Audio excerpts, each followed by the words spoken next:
I first met Bob Ramsay at the Florist Convention in Detroit in 1960. I met Jean Marmorio in 1970 on the first day of medical school. Peter had known Bob from school and the film industry.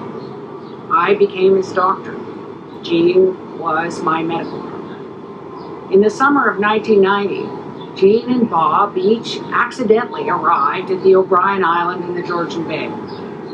We watched the most unlikely bond evolve that evening. Since then, we've had a front row seat to their amazing journey together.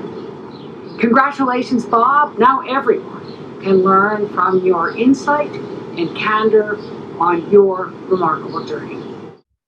Thank you, Carolyn. Hi, everyone. Thank you so much for joining us tonight. This is a very special Ramsay Talk, and it's the launch of Bob Ramsay's memoir, Love or Die Trying. I'm Alex Brown, Bob Ramsay's longtime friend and colleague. And since this is a virtual gathering and our speakers are in 3 different places tonight, I acknowledge that here in Toronto, we are on the traditional territory of the Mississaugas of the Credit, the Anishinaabe, the Chippewa, the Haudenosaunee, and the Wendat peoples. And that Ian Brown, who's near Boston, is on the land of the Mashpee Wampanoag, the Aquinnah Wampanoag, the Nipmuc, and the Massachusetts tribal nations. And that Bob Ramsay and Jean Marmorio, who are in Georgian Bay, are on the traditional and treaty territory of the Anishinaabe people. I worked with Bob 30 years ago, and we had so much fun, we're doing it again now. Bob's wife, Dr. Jean Marmorio, is also a very dear friend and actually delivered my daughter 24 years ago. For those of you who have read Bob's book, or will, you know just how important Jean is in Bob's life. After all, this is a love story. Tonight, I'm introducing Bob and our guest, Ian Brown. Bob is a Toronto writer and commentator and has run the speaker series Ramsay Talks for 35 years. And now he finally gets the chance to invite himself to speak. It's the culmination of a crazy year for us, where our work first vaporized in the first weeks of the pandemic. It then came back in the form of a blog, originally called The Playground, and now called Ramsay Write. That blog has now also become a podcast, and we publish 3 times a week, with now close to 250 episodes. Bob's joined tonight by Ian Brown, who will dig into Love or Die Trying with him. Bob and Ian have known each other since high school in 1968, when Bob was a prefect at Trinity College School in Port Hope, Ontario, and Ian was a new boy who was assigned to Bob, and Bob was his older and wiser mentor.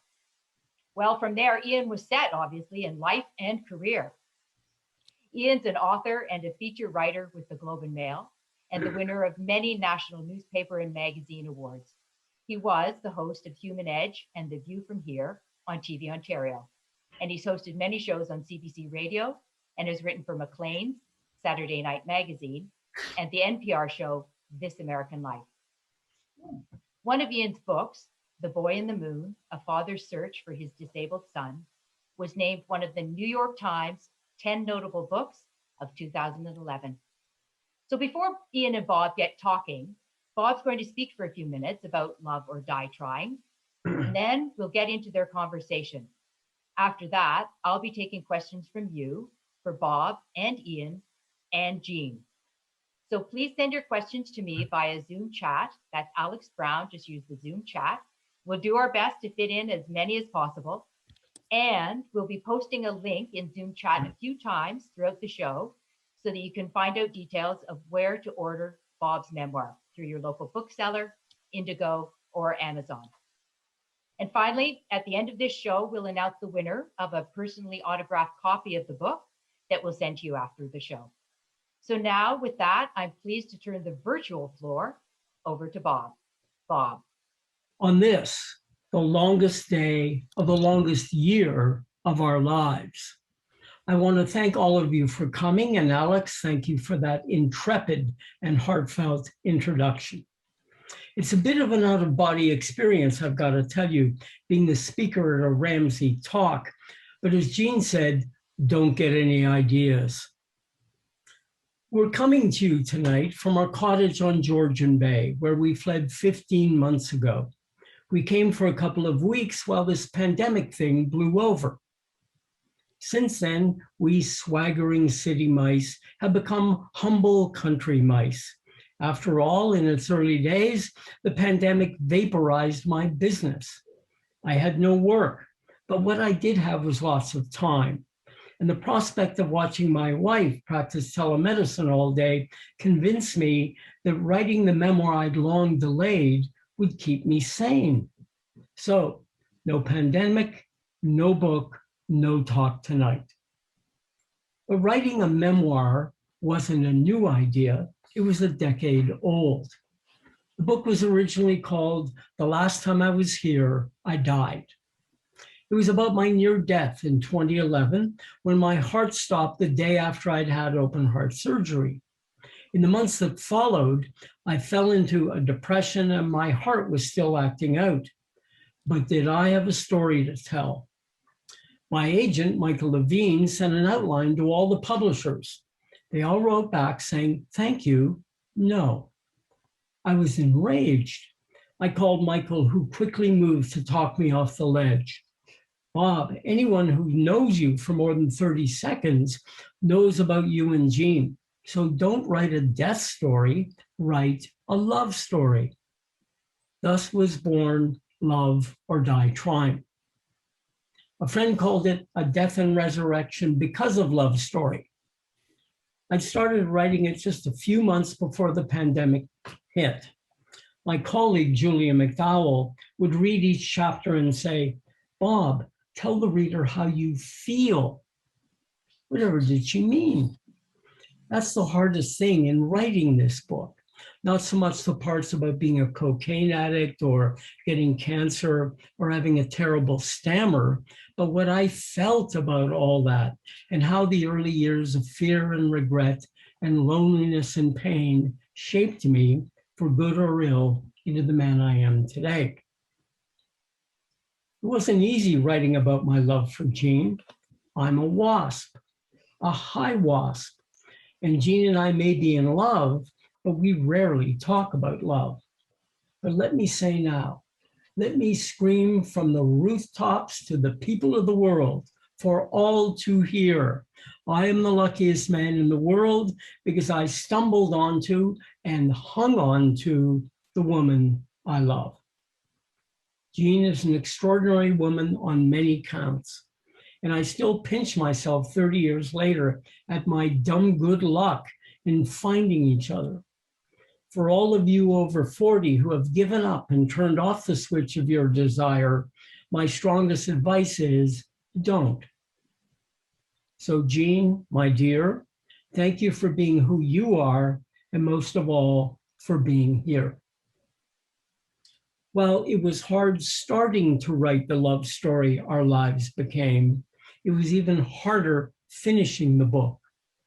Every time I got to the end, something calamitous would happen, from a mini stroke to a raging 2-day argument with the woman I love, that would require me to write a new chapter. One day I called my friend Dan O'Connor with a new crisis, to which he said, "Not another chapter, Bob." Okay, so the book got done and is now in the stores. While I edited books many, many years ago and have helped other writers promote their books via Ramsay Talks for 35 years, I am, at age 71, a first-time author. I had my first media interview last week where the host credited me with being a professional drug counselor. No, that's not true. Drugs nearly killed me, and I did work as an intern at Fulton County Detox in inner city Atlanta. But I'm just a very experienced amateur. But I said none of that because he was on to the next question. I also did something every newbie author everywhere does. On Saturday, I walked into a bookstore, the Indigo in the Manulife Center in Toronto, and asked if they had my book. They did, and lots of copies too. The clerk took the book off the shelf and handed it to me. I paused. I have 50 copies of the book in the trunk of my car. He looked at me as we both held the book. I'm the author, Bob Ramsay. Oh, great, he said. Would you like to buy it or should I put it back? Clearly, this dance happens a lot. I'll buy it. In Hollywood and on Broadway, this is called buying your grosses. But in Toronto on Saturday, amidst the astounding luxury of actually being able to wander at will through a big bookstore, I bought my book, and I hope you will too. So thank you for coming tonight, everyone. And now I get to talk to my friend of 53 years, Ian Brown. Hello, everybody. It's a huge thrill for me and an honor, I must say, to be here on this great occasion of the publication of Bob's memoir. Hello, Bob. How are you? I'm well, thank you, Ian, for asking. I'm fine. Good. I'm glad to hear that, because after reading your memoir and taking in the extent of your medical hypochondria, I have to say that I am now more of a hypochondriac than even I was. Good. So the fact that you're well. Now, I want to start by asking you about the young Bob Ramsay, the guy who, you know, becomes a huge success, becomes an addict, becomes a hero to many, many people, myself included. But before we do that, I want to go to our first video guest, if we could do that now. Hey, Bob. As I'm sure you know, the ancient Greeks had many words for love. In your honest and heartwarming book, you write about your passionate love for the wonderful Jean. This is called Eros.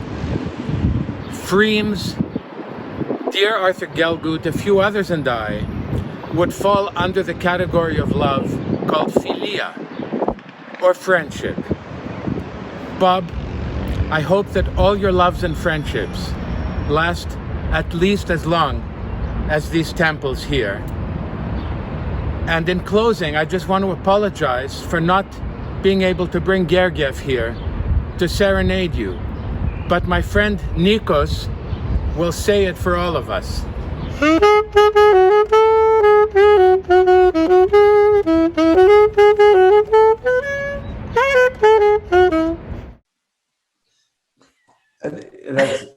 That's great. It's so great to see Costa, who's been a friend of yours all the time. When I first met you, even before Costa met you, in high school, you were, to me, the most confident guy in the world. I mean, you were a captain of 3 teams. You played with distinction on those teams. You were a brilliant public speaker. But in your book, you really paint a very different portrait. What kind of a kid were you? I was, as I've said before, I was 5'3" and from Edmonton. And that phrase seemed to explain it all. I was sent to boarding school by my parents at age 12, which turned out to be a lifesaver for me. I was at TCS for 6 years. But I was in my own mind, always having to prove myself, always kind of the scrappy little kid who had to fight for everything. And, you know, yesterday's success really didn't mean anything because tomorrow was coming soon. So I know that sounds a bit of a personality cliche, but that's very much who I was. And I remember in grade 13, as we were just about to graduate, my English teacher came up to me to say goodbye, and he said, "Bob, when you go off to university, I hope you enter into life with as much enthusiasm and energy as you have at the school." And I said to myself, enthusiasm, energy? What's he talking about? I had no idea of the most obvious qualities that I have. I was kind of separated from many parts of myself.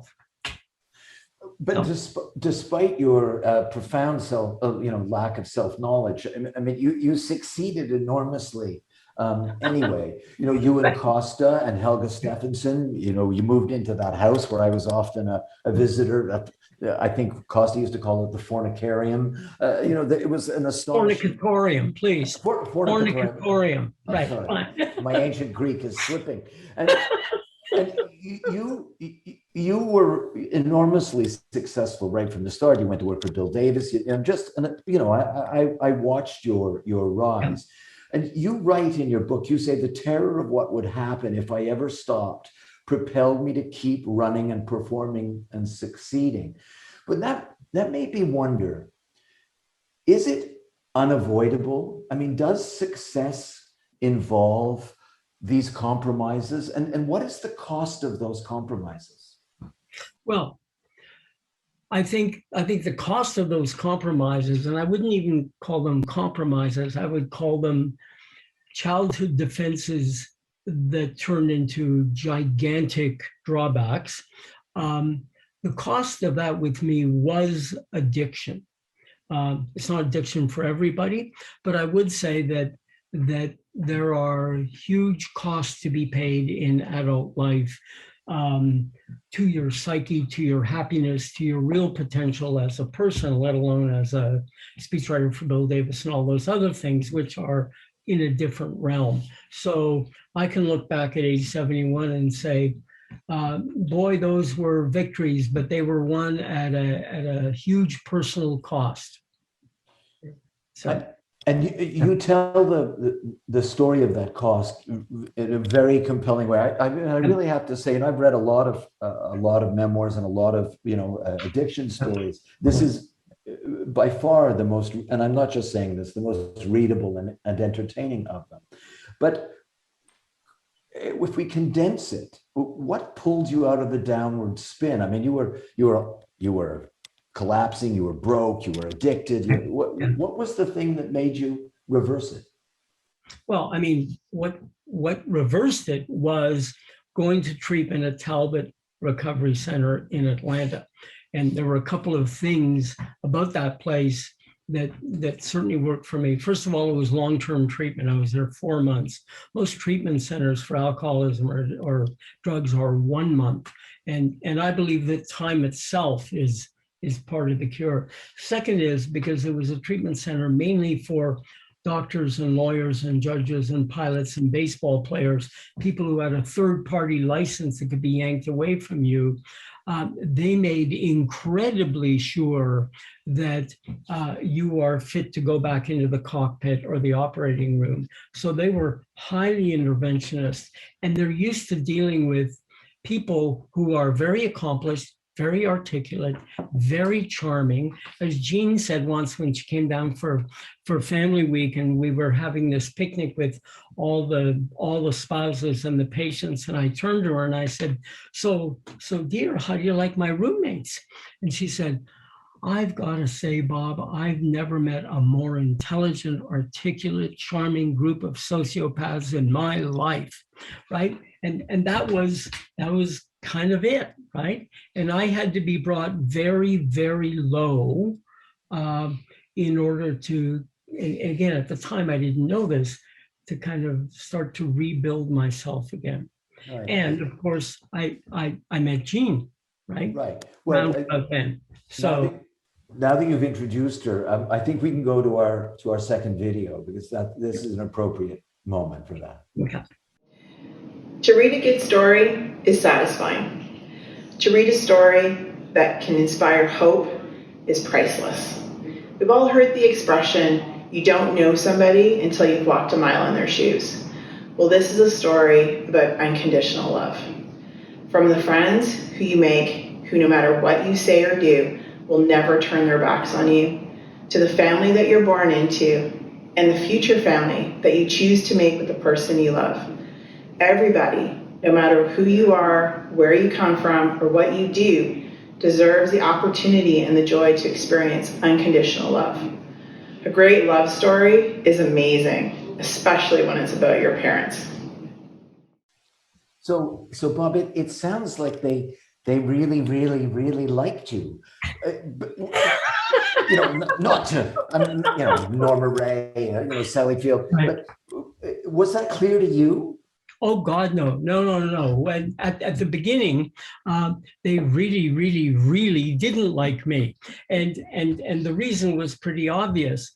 Their mother had taken them away from their father and had moved them in with a drug addict, and she's a doctor. To which Laura, who you just saw on the screen, said, "Mom, have you gone crazy?" Right? So there was no great embracing and love of me with Jean's children, believe me. And it took a long time for that to kind of disappear, right? How did Jean react to the prospect of life with an addict? Was she an easy win? I would imagine not. No, she was not an easy win. She made it very clear to me after I got back from treatment that if I were to take drugs again, it was over. Period. Goodbye. Right. So don't even think of having a conversation about that. We're done. Right. So that was that. One of the things she seems to have, I mean, after that ultimatum, one of the things she seems to bring to your life, according to the book, is a real discipline, and it's discipline mixed with optimism, and very strict realism as well. And then you go on to achieve any number of firsts together. I think if we go to the next video, that would be helpful. Hello, Bob.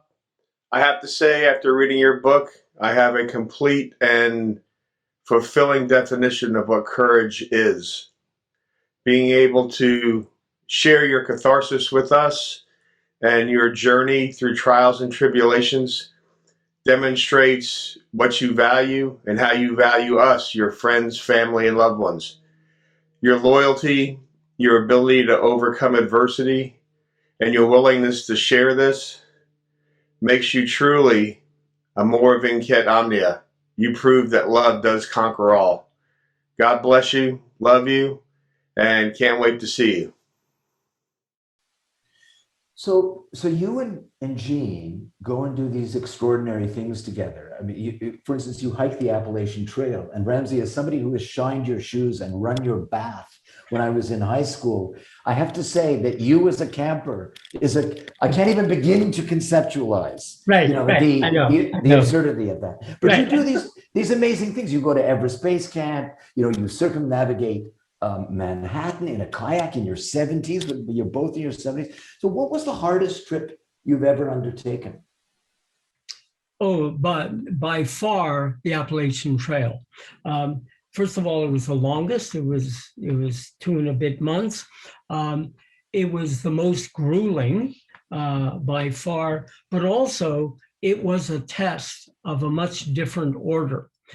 When Jean had said a few months before, in the summer of 1992, I'm taking 3 months off and hiking the Appalachian Trail because I'm turning 50 and I'm doing this for me. And if you want to join me, that's fine. But if you don't want to join me, that's fine too, because this is about me, right? At that very moment, even though I'd never heard the words Appalachian Trail, I knew I had to go with her on this trip. And I knew if I didn't, it would kind of be over, right? So this, I'm sure Jean didn't sit down one night and say, I'm going to give him a test, but it turned out to be that very thing. And we came out of that out of that hike, that incredible endurance, and we started running marathons and we got married, right? And I'm sure neither of those things would have happened, or pretty sure, without the Appalachian Trail. So I want to talk about some of these astonishing things and about your own aging, which has been in itself harrowing. I think would be one word for it. Harrowing certainly for me to read about your aging. I can't imagine what it was like to experience it. But before we do that, we have another video that we have to see. Bob wrote in his book that he's old. He's not old. He's a collective of all the ages he's ever been. He's the 8-year-old who did not want to dance with Carolyn Bennett. He's the teenager who wanted to be adored. And he's the 35-year-old worried about failure. And now he's the 71-year-old who has survived all of this. And he's still incredibly young at heart. I've spent so much time with Bob and Jean over the years that I had heard most, if not all, the stories in his book. And despite that, I couldn't put it down. Bob's writing is sublime. His story is filled with deep, accepting love and brutal honesty. We would all be fortunate to live life as wide open as do Bob and Jean. So Bob, thank you for sharing your voice with the world. The story of your physical and emotional recoveries inspire hope and motivation in us mortals, all of whom need guidance in our own uniquely human journeys. I'm a fortunate soul to have a front row seat in your human journey. I was also reminded as I read this book that Ian and I are a little insane for our willingness to travel with this dynamic duo, as we're clearly putting our bodies in harm's way. However, the potential for physical injury when accompanying them is far outweighed by the opportunities you have created for our souls to soar. Thank you for all that you share, Bob and Jean. That's very, very well said. But for a seemingly unstoppable guy, and from what I could see, a very fit one. I mean, I've known you as a runner all your life. You've discovered along the way that you have actually a fairly unreliable body. You've had heart problems, you've had bladder cancer, you've had mini strokes. Did this physical vulnerability come as a surprise to you? Well, I guess I have two things to say about that. One is, my father died at age 69, my mother at age 57. Both of my half brothers, who are 89 and 90, suffer from dementia. So there were some pretty risky cards dealt in our family. So that's one thing. The other thing is that I'm not the kind of person who sort of sat down and said, gee, my body's betraying me, my body is letting me down. My view is I've just kind of got to kind of keep going as long as I can keep going. I've certainly had to adjust, believe me, to different ailments and different limitations on my body. And one thing, if I may say, just from a couple of questions ago, when Dan O'Connor was talking about courage and you were talking about, sort of coming back, I've never, so first of all, you don't wake up in the morning and say, I think I'm going to exercise my courage and willpower, and I'm going to do that, right? I'm like everybody else, which is I'm just going to put one foot in front of the other and see if I can keep going. And if I can, great. And if not, well, not so great. Tomorrow's another day. But any kind of conscious thought of I have a goal around transformation or courage or whatever. No, that's only viewed looking backwards, not lived forwards. I mean, you claim in the book that you live pretty much in total denial, despite Jean's best efforts to make you a more realistic person. You keep denying it. But I did wonder as I was reading, do we have any choice but to live in denial? I mean, that we hang by threads, and if we worried about hanging by threads, and you had lots of reasons to worry about hanging by a thread, I mean, what would you do? You'd go and sit in the corner and pull the blankets over your head. Right. Well, and so this brings us to another interesting point, which is, exercising willpower in order to sort of overcome depression, overcome addiction, etc. So I eat willpower for breakfast. I have enormous stores of willpower, and they were both completely useless in the face of drugs and depression. And that scared the hell out of me, right? Because my one big offensive weapon was not working at all. It had certainly worked before, but it was useless now. And I think it took kind of realizing that to understand that there's something else at play here. I don't think I don't think I've said that I live my entire life in denial. I think a good part of the early years of my life certainly were spent in denial. And it's interesting because I can divide easily my life into two parts. Before I was 40 and after 40. Before I went to treatment, after I went to treatment. Before I met Jean, after I met Jean, right? In lots of lives, it's not quite that simple to, divide it into two easily distinguishable parts. Mm.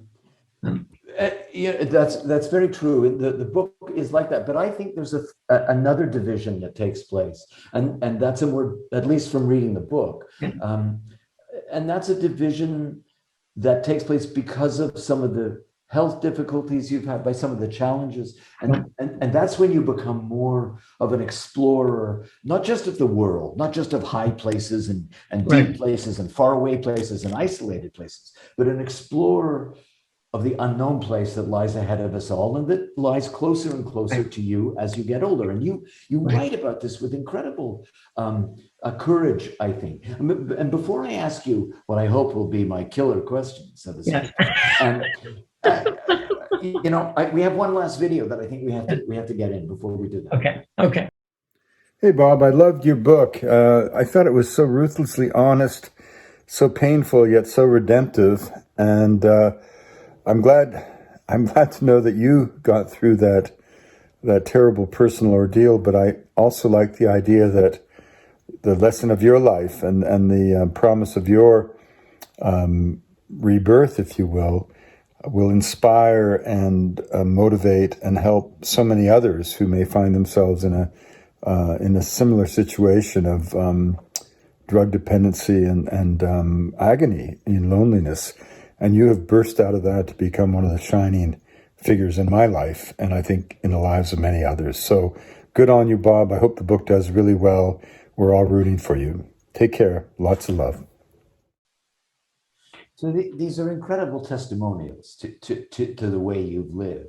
But I want to be specific about this challenge of the unknown. For instance, one of the things you write about very well, and it is harrowing to read about it, is the standoff you and Jean have. You have the power, or had the power of attorney, or medical attorney, over her, and she takes it away from you because you won't promise to end her life if she wants it to end, because you want her to live forever. So tell me about that dilemma, because that's a tough one. Well, I think the reason we quarreled over two successive nights was that I was really thrown back kind of into my childhood. I was the child who had been denied something, and I was just kind of, wailing away about it. But on another level, so think back to last March or April of 2020. Jean, aged at the time 78, was prevented from working in the COVID wards because she was so old, right? And so I sat there and I thought, because my wife is very eager, sometimes at great risk to her own life, to do things, right? And she will throw herself into something, and I feel part of my job is to pull her back and kind of save her from that impulse. This time, the consequences of that impulse could be death, I thought, right? And so I was in a state of panic. We didn't know much about COVID. I knew that given her druthers, she would drive down into Toronto and work in a COVID ward, right? And I also know her incredible commitment to public health care and doing things fairly, right? You stand in line, you do not go to the front of the line, etc. So those were all very true. But I also felt kind of incredible panic and shame that she took something away from me that I thought was mine, right?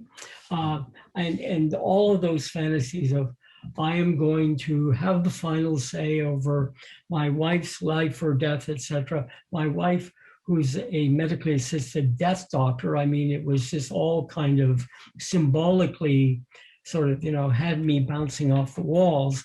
And then when she went to her doctor and gave her the power of attorney, things calmed down a lot. And I kind of realized, but boy, was it tough, that, she's right. It's her life. A much more objective judge would be her doctor as opposed to me. So that's kind of the story of my panic around that. It's a very moving part of the book, and there are many moving parts, but it really is gripping. You mentioned we have just come through COVID. At least maybe we've come through COVID. I don't want to say anything about Premier Doug Ford or anything like that. I don't want to sour the tone of this conversation in any way. But you write in your book that extroverts don't do well in plagues, and I wonder how it's been for you. I mean, I would like to point out you do seem to have written a book as a result of your enforced introversion. So it's interesting because I'm actually kind of a bit surprised that I've done okay. So what's interesting, and lots of couples have had to go through this, not just us, and not just because we're in the country, but two very busy people who are used to working outside the home are now working and living together 24 hours a day inside the home. That requires a certain kind of recalibrating and resetting of the personal geography, right? So that's happened to us, and that's kind of okay. The other thing I have to say is writing the blog also saved me. I started writing The Playground, which turned into Ramsay Writes, out of a sense of panic and lack of connection with people. Jean was busy and is doing telemedicine. And all I was doing was kind of sitting around twiddling my thumbs. And I thought, this won't work for me. I can tolerate twiddling my thumbs for about an hour. Okay. And so I certainly wasn't going to do that for however long the pandemic ended. So I started writing, and because they're 750-word blogs, I was able to kind of grind them out daily and now 3 times a week. And I was able to kind of monetize my lack of discipline by writing those things and keep in enormous touch with the world at the same time. I have to tell you, Jean and I went for dinner. We were in town last weekend, went for dinner at a very nice restaurant, and we had the first bite of the meal, and it was the best food we'd ever eaten because we haven't been in a restaurant for a year and a half. So all these things are kind of fresh, new, and coming back. So as somebody who lived a large part of his life with a sort of intense FOMO, fear of missing out. I mean, have you overcome your fear of dying? Well, I'm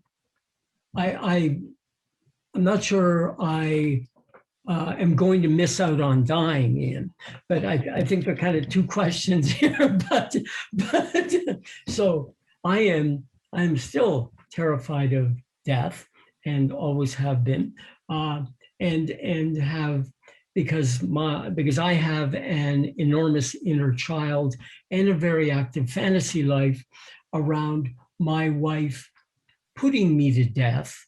But I gather that's not allowed. But it's interesting because the FOMO thing is interesting because only time will tell. Jean and I mean, we would go into Penetang and go to McDonald's for dinner, and then we go to the post office. And that was a big night out, okay? And no desire to see anybody, etc.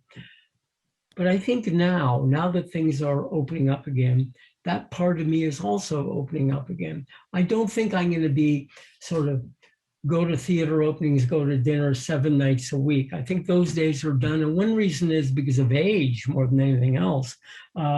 Just sort of can't keep that up and have different priorities. But I digress, Ian. Yeah, what else do you do, Ramsay? Yeah. That's all I can say. I have one last question, but I don't want to ask you. I want to ask Jean. Okay. So let's just bring Move Jean her in in. here. There she is. I have been There she is. monitoring him all She's been through this. Exactly. Because he Thank you. needs it. He Thank needs you. monitoring. Yes. Have you had I'm a little surprised at some of the disclosures on this little session. I did scan the book, but clearly I have not read it with the depth that you have. I gotta say. I hope you've had a blood pressure cuff on him throughout this conversation. Because, I think, so Jean, I want to, the lesson of this book, it seems to me, is that, and it's not a book that tries to be preachy in any way, but the lesson seems to be that however much we try to pretend otherwise, that we are all way more fragile than we think. You spend a lot of your life trying to keep that fragility at bay, and certainly Bob tries to keep that fragility at bay. He works overtime doing that, but it sounds as if admitting to it, in the form of his love for you, for instance. I mean, most notably, it sounds as if admitting to his fragility in that form was what saved him. I mean, you're a scientist, you're a hard-edged, thoughtful, crisp-minded person. Do you think there's anything to that? Oh, I think we exist in frailty. And when you actually asked about denial, is it really working? I think denial is how we deal with our fragility.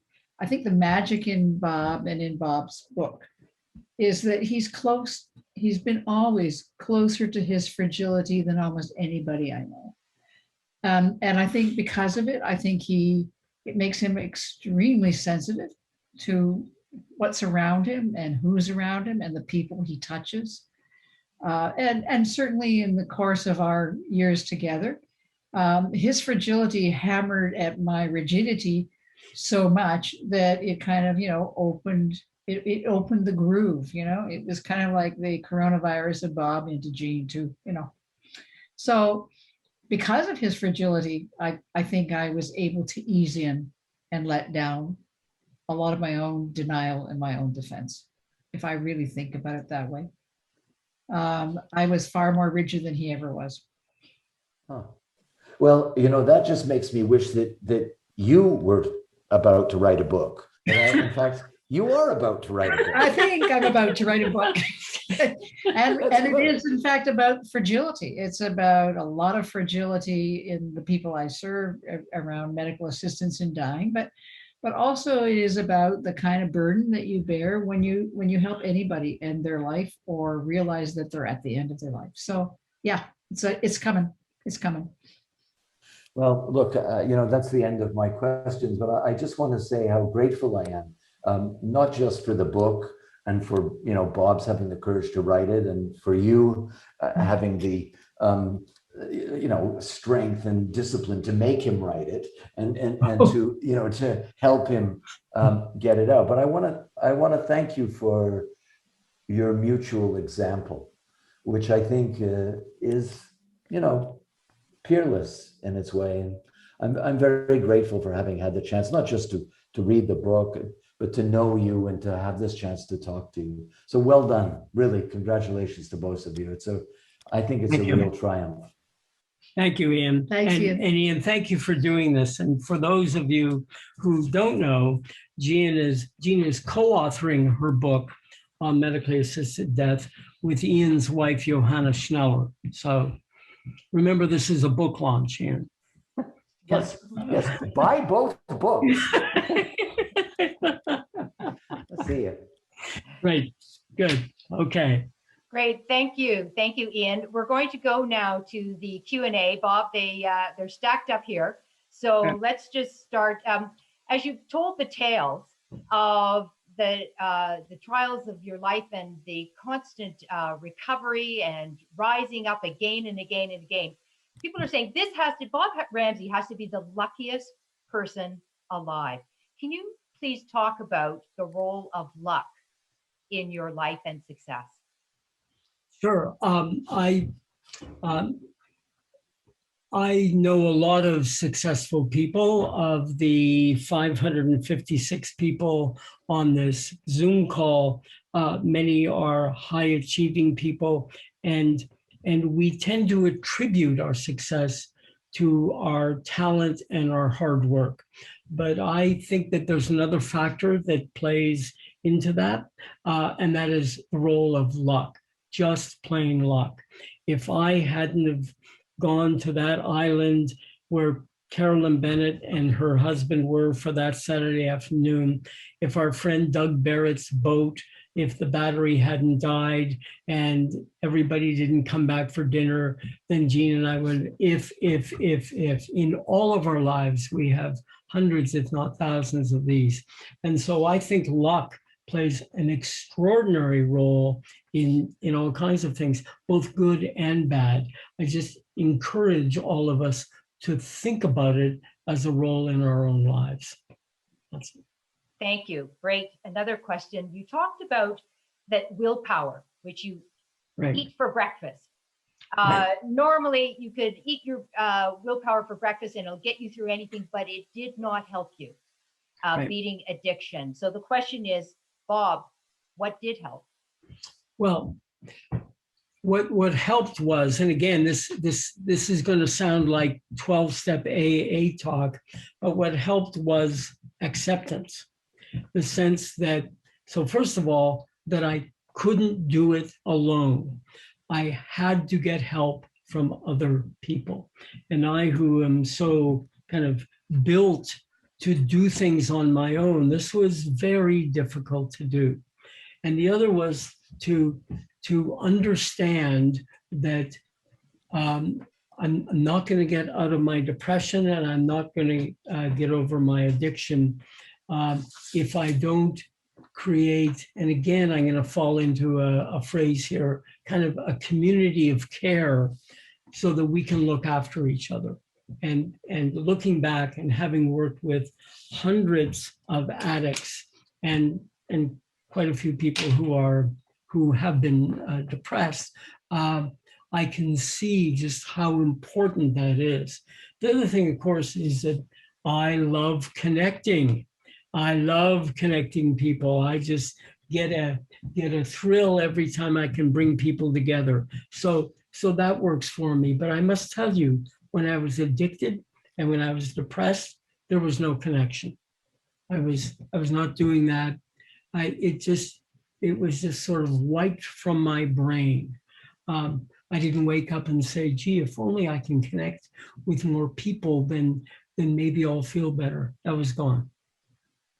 And that's what addiction takes away from you. It takes your connection away from other people. So that's interesting. It goes right into the next question. You talked about how you love connecting people. Right. Those of us who know you well call you the master connector. Can you talk about the role of your friends in your recovery? Well, when I mean, it's interesting. When I say to a stranger or somebody I don't know, I have a 4,500 name mailing list, and they kind of laugh and they say, "Yeah, well, like who's on the list?" And I say, "Well, my friends." And they pause because I mean, this is like completely unbelievable, right? But I mean, I don't think I have 4,500 friends, but I've got a lot of friends, and the reason I have a lot of friends is that I love my friends. I love having friends, but I also take a lot of time to nurse and nurture those friendships. Some of them can be highly social, once a year, air kiss at the opening, but lots of them aren't that. Lots of them are much, much deeper. And I love going deep with my friends soon, right? So we may just be having dinner together for the first time in a group of 12 people, but why not go deep now? Because there may not be another chance again. So that's Great. Yeah. Here's a question actually about your process during your writing process. How long did it take you to write the book? Was it in fits and starts, or were you doing a disciplined word count every day? Can you tell us about that? Well, it was written in two parts, as I kind of hinted at. There was before the pandemic, when I had about half of it done, and then during the pandemic, when I thought I might as well finish the book. But for me, who writes for a living, writes all kinds of corporate work and blogs, etc., I write to deadlines. And the minute I got my publishing contract with Dundurn that had a deadline on it, I knew I had to write to that deadline. I am deadline driven. Lots of people aren't deadline driven, but I happen to be that way after years of writing that way. So that's what happened. And again, the funny thing that happened is every time I would finish the book, something else would happen. So you notice when you're reading the book that it's got a number of sort of false endings. And that's not by design, that's simply by circumstance. Great. We have a question quickly for both of you. There seem to be a lot of people in our audience tonight from Jeans Marines, which is the great marathon training group that you and Jean started. So the question is from someone, I love Jeans Marines. How did Jean start it? And what was your role, Bob?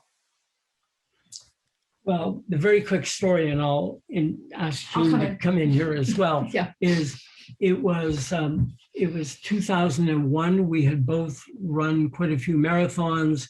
I was injured. She was writing a book. It was the Marine Corps Marathon in Washington, D.C., and there were going to be no more marathons. We get down there after 9/11. The hole in the Pentagon, we run around it 3 times, this incredible sort of display of American patriotism.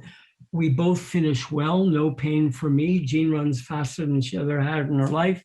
And we walk back to the hotel and Jean says, honey, we should bring some friends. We should bring some friends. This is so well organized and so well run. And I think we should bring friends and we should do it again.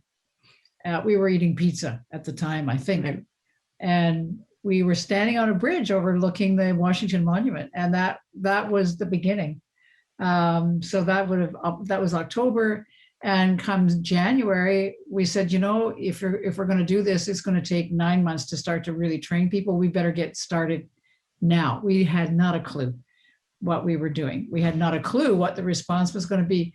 We thought we would just bring friends, but we wouldn't actually invite them in October. We better sort of think about getting people prepared in order to be able to actually run a marathon. That was the genesis of Jeans Marines. But we deliberately targeted, if I can use that word, midlife women. Yeah. Jean had just written a book about midlife women, had a lot of midlife women in her practice, and we knew a lot of midlife women. And so our goal was to take women off the couch onto the finish line at the Iwo Jima Memorial in 9 months, as long as the same period as it takes to get pregnant and have a child. Deliver a baby. And so I mean, an interesting part of this whole journey was that I remember one of the defining differences of the Marine Corps Marathon is that when you cross the finish line, you get a hug from a big US Marine.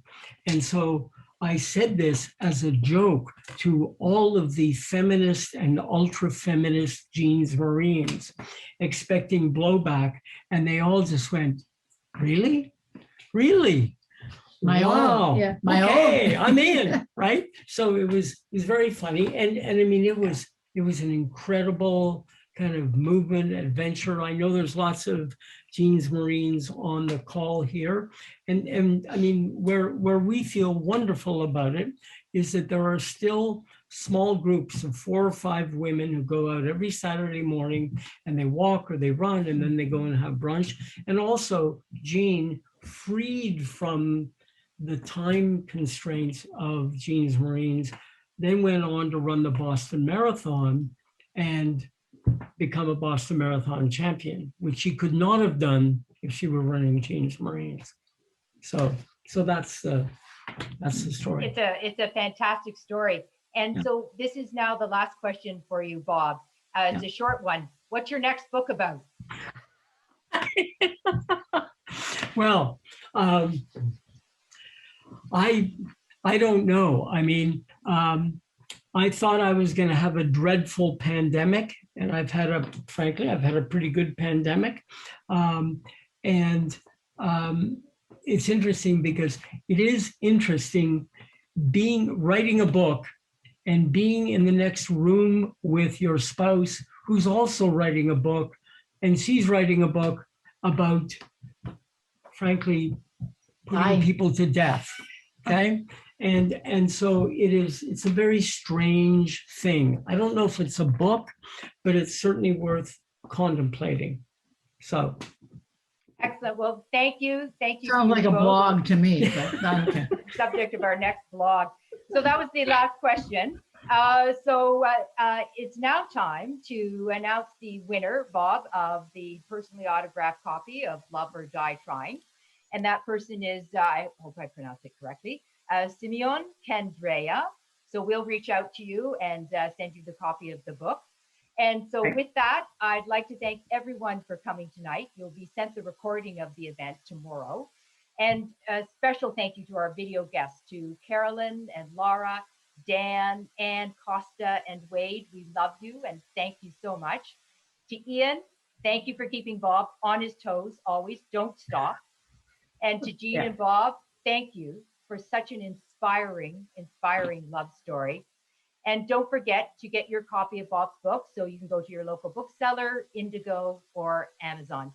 Thank you, everyone, for joining us, and have a good night. Thank you so much, Alex. Thank you, everyone. Bye-bye. And good night. Bye-bye.